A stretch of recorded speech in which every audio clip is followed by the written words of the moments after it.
Hi students, hope everyone is well. We're looking at antidifferentiation in this section.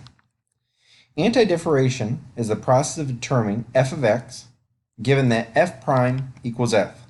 So if f prime equals x equals 2x, then f of x equals x squared. Antiderivative is f of x is given a function that function x is a function having fx as its derivative, and f prime of x equals f of x. So we call f of x the antiderivative of x of x. Find all antiderivatives of the given function. F of x equals 9x to the 8th. The derivative of x to the 9 is exactly 9x to the 8th. Therefore, x to the 9th power is an antiderivative of 9x to the 8th.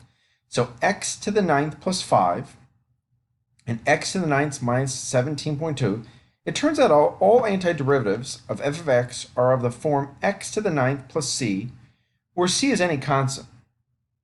So the derivative of a constant function is 0.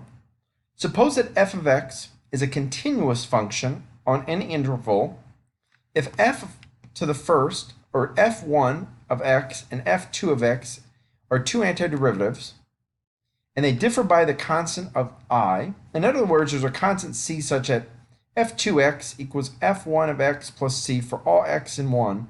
So the theorem is this right here. We're looking at that theorem again and that function as well. So we suppose that f of x is a function whose antiderivative is the antiderivative of x plus c. So the standard way we want to express this is the following. This following symbol is the integral sign. The entire notation is called the indefinite integral and stands for the antidifferentiation of that function. And that's one of the things that we're going to focus on in this section, and I've provided additional resources as well. So if you need more clarification, let me know as I look forward to your effort.